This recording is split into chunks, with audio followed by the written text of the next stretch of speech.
Alrighty, folks, we talk a lot about rate and term refis. We talk about cash out refis. But hey, have you ever thought about taking your 30-year mortgage down to a 20-year? Maybe you are 2 years in, so you've got 20 years, 28 years left in your payment stream.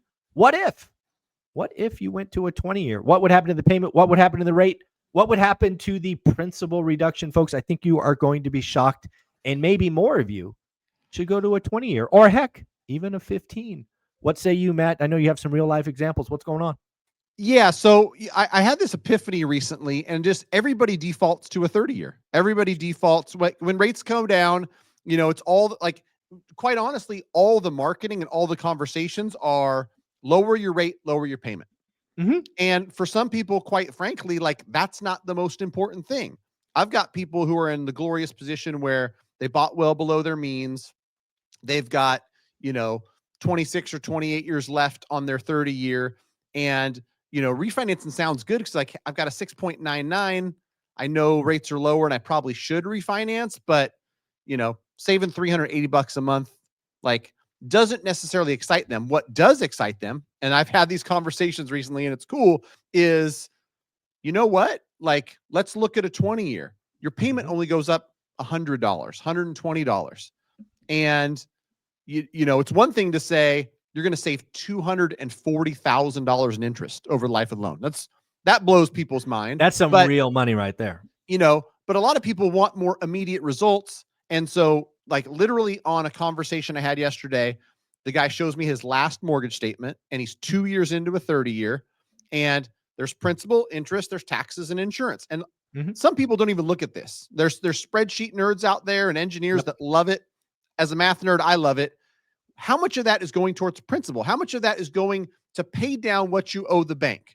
In this case, on the 30-year in the high sixes, it was $423 of his payment.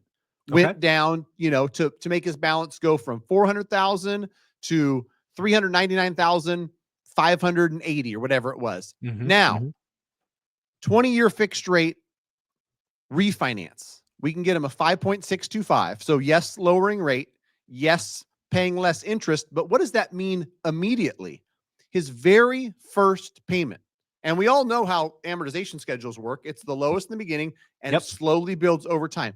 His very first payment on the 20-year, I think it was $909 going towards principal.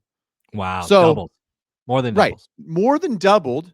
And it's cool because it's only $150 more in payment, but it's $480 more in what's going towards his principal. And for anybody who's confused on that, like the thing that I like about that is, using a 20-year term or a 30-year term and saying you're saving hundreds of thousands over life of the loan.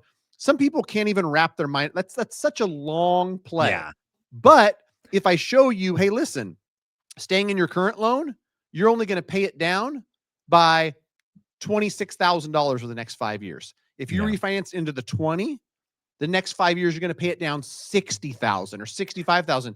You chunk down that debt pay down, which is such a huge benefit of long-term fixed rate debt that people overlook. I'm so happy you brought this up because again, I think we're in a rare environment where people are going to be coming in. They have a 30-year in the high sixes or heaven forbid in the sevens.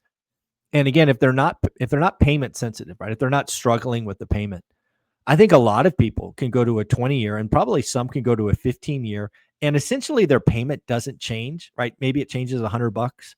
Maybe it doesn't change at all, but you're going to be paying off double or even more principal each and every month. You're going to save hundreds and hundreds of thousands of dollars interest. And best of all, you're going to be done with the loan in this example 8 years earlier. I will admit to never thinking about this. Now, again, I'm an investor and, we're cash flow and all of that, but I'm going to look at this for my principal and, the second home and realize, maybe, if rates go low enough, maybe we refi into a shorter term and, we're not necessarily payment sensitive. So this is a fun exercise. Thank you. Yeah. It's fun for me because it's math and it's looking at things from a different angle and presenting options that quite honestly, if not presented the option, people wouldn't think about it. I would have never thought about it. I admit it. Never thought. One thing I'm sure you talk to people enough about finances. You're a someone who studies the consumer. I know, Mhm. Mike. And so you will probably agree with me when I tell you, if you give the average consumer X in earnings and Y in bills, they'll Mhm. find a way to make those things Yeah. match, right? Yeah. And they'll That's find a way to spend the money. history says that's true. Yes. Right. Right. And so in a way, it's kind of like a forced investment where you're telling somebody, you know what? Rather than lower your payment by 300, let's increase it by 100. That $400 a month is a forced investment that the retired you, the 65-year-old you is going to be really happy you did that. Now, the warning that I'll give people, because I want to give good advice, like most mortgage products, it's not for everybody. Oh, no, If not for you're everybody. in a No. season of life where, you know, making that mortgage payment is barely fits in your budget, you're spending money on credit cards, you never want to pay $400 extra towards a mortgage and add tens of thousands to credit card Yes. debt at Bad 25%. idea. Bad So idea. don't Yes. do that, right? But you've got credit card debt under control. You've had 2 pay raises. You're in a great spot. I'm talking to those people that, they never thought they'd make $260,000 a year. They kind of have to figure out where to put that money, right? Is it Yeah. investments? Is it this? One of the things that really moves, the retirement needle, the freedom, whatever you want to call it, is saving hundreds of thousands on mortgage interest and structuring it in a way to where you're paying a lot more of those, dollars that go out every month towards actually paying that thing down and off. Mm-hmm. Yeah. No, I think this is actually an exercise. I think more homeowners, especially in the environment we're in, right? We're in an environment where rates are lower than they were the last couple of years. We have people in 2-1, 2-1 buy downs or whatnot. I think there's gonna be plenty of people that are like, you know what, Matt, or Mike, I'm comfortable with my payment, but hey, if I can save 8 years or 5 years off the length of my loan, that's a win. Right. I think there's, you're absolutely right. The mortgage industry, and by that happenstance, I'm just as guilty. Very much a lot of rate and term save $187 a month. Right. But what if a 187 means nothing? Then in case it might be, let's say 5, or in this example, 8 years off your loan. That'll mean something. So I think this is an excellent exercise. And again, folks, if you don't know what we're talking about here, I think a lot of you are sitting on loans in the 7s, maybe even the low 8s, where a refi makes complete sense, but it's not about payment. What if we shaved 5, 8, 10, 12 years off your loan payback with the same payment? I think you got to give that a look. And Matt, if they want to reach out to you and run the numbers, run the math, what do they do? My favorite thing to do of all time. So go to greatmortgagebroker.com, fill out the quick form. Go to my website, mtmg.com. There's actually a chat bot enabled now where, Nice. you can get some of your answers there to questions you have.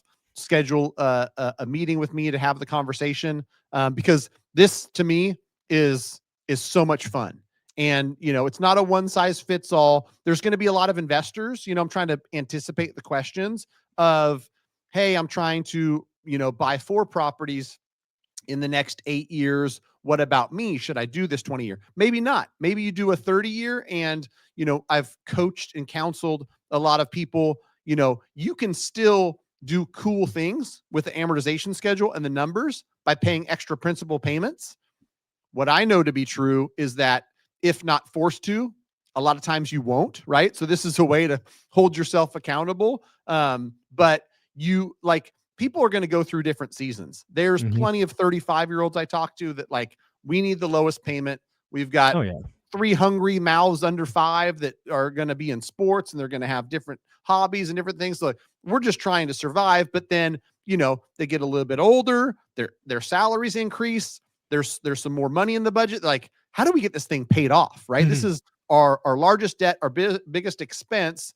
And the thought of having it paid off by the time we're 50 or 55 or whatever that number is really enticing. And, shorter term, which also comes with a smaller interest rate, is a great way to do that. So it's at least worth the conversation. Greatmortgagebroker.com. Give it a look. Let them run the math. See what's right for you. Again, folks, I can promise you, having something 8 years shorter is not a bad thing. Take care, man. Yeah. That's a great idea. Take care. Yeah. Thanks, Mike.